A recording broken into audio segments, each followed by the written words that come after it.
Grand Ayatollah Ali Khamenei is Iran's second and current supreme leader, the most powerful figure in the Islamic Republic.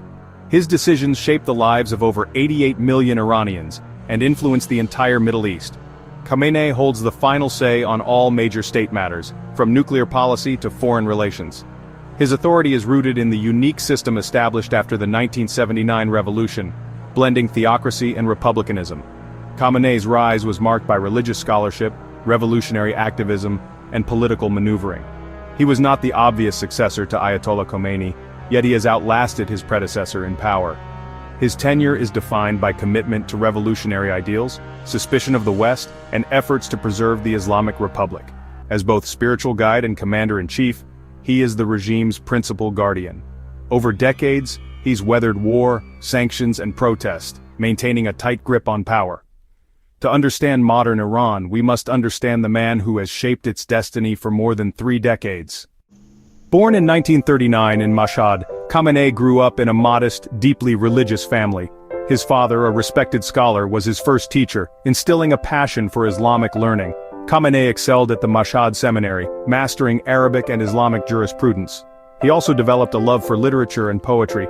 In the late 1950s, he briefly studied in Najaf, Iraq, before moving to Qom, Iran's religious heart. There he became a student of Ayatollah Khomeini, whose teachings went beyond religion to fierce political critique. Under Khamenei's political consciousness sharpened. He joined networks spreading revolutionary ideas. He risked much to transcribe and distribute Khomeini's messages. This period transformed him from scholar to activist, committed to an Islamic government free from foreign domination. His education fused rigorous religious training with a powerful political awakening. Qom set him on the path to revolution. Khamenei's journey from Mashhad to Qom was the foundation for his future leadership.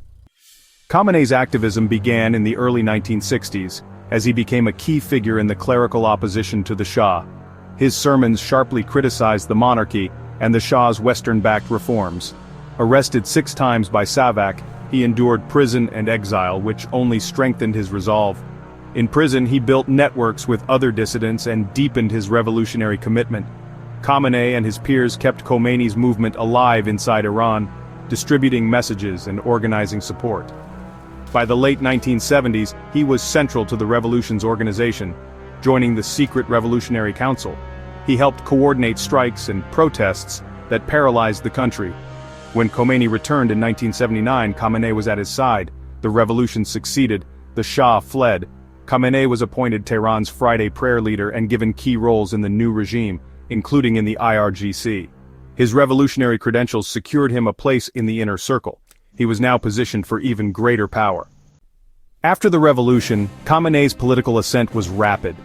Elected to parliament in 1980, he became prominent during the Iran-Iraq War, often visiting the front lines.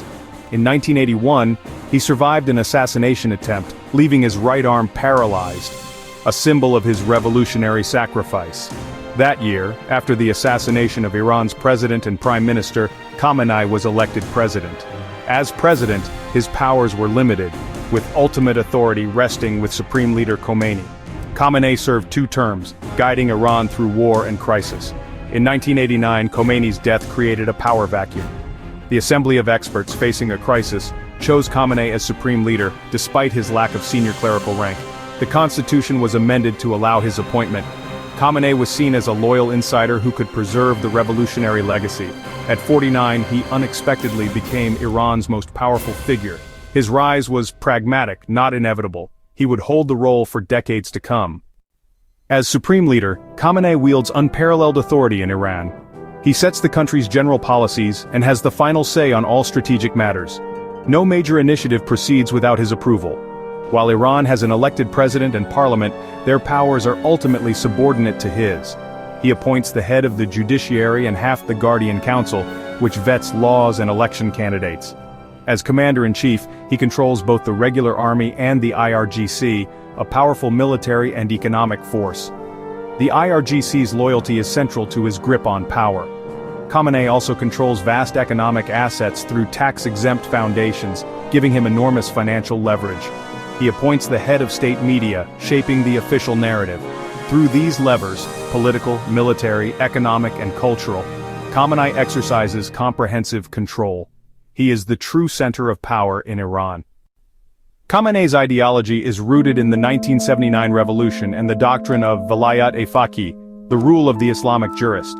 He sees himself as the guardian of Islam and Iran's independence, resisting corruption and foreign domination. Anti-imperialism, especially toward the US, is central to his worldview.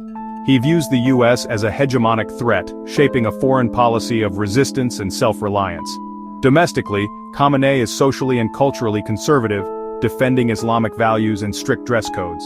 He warns against Western cultural invasion, seeing foreign media as a threat to Iran's youth and identity. Yet, he champions scientific and technological advancement, especially in nuclear science and medicine. For Khamenei, Iran must modernize on its own terms, embracing science, rejecting Western cultural models. This blend of conservatism and technological ambition defines his vision. He calls for an authentic Islamic Iranian culture and vigilance against foreign influence. His ideology guides all major decisions. Khamenei's vision, a powerful, independent, devoutly Islamic Iran. This shapes the nation's path at every turn. Khamenei's relationship with Iranians is complex and deeply divided. His core supporters, religious conservatives and those tied to state institutions, see him as a guardian of stability and Islamic values. For many, especially youth and urban middle class, he represents a system of broken promises and restrictions. Economic hardship and lack of freedoms have fueled major protests, with chants directly targeting the supreme leader. This signals a widening rift between ruler and ruled. Internationally, Khamenei's Iran is seen as a disruptive force defined by anti-American and anti-Israeli policies. He supports proxy groups across the Middle East, projecting Iranian influence but deepening isolation and sanctions. Despite confrontational rhetoric, he can be pragmatic, authorizing nuclear negotiations when necessary. Yet, his mistrust of the West remains deep. Diplomacy is tactical, not a strategic shift. Khamenei's foreign policy is a balancing act, confronting enemies, avoiding full-scale conflict, and preserving revolutionary principles. His leadership shapes Iran's complex place in the world. As of 2025, Khamenei has led Iran for 36 years longer than the last Shah. He has consolidated power, ensured regime survival, and transformed the IRGC into a dominant force. His leadership has brought stability but also economic hardship and political rigidity. Many Iranians face inflation, unemployment, and declining living standards. The system has grown less tolerant of dissent, alienating much of the population, especially the young. Recurring protests reveal deep frustration and a widening gap between state and society. The question of succession now looms large. At 85, Khamenei's influence over the choice of his successor will shape Iran's future. Will the next leader continue his hardline path or pursue reform? The IRGC is expected to play a decisive role in the transition. Khamenei's legacy, a nation proud, defiant, and technologically advancing, yet isolated and divided. His passing will mark the end of an era. Iran's next chapter remains uncertain, but Khamenei's imprint will endure.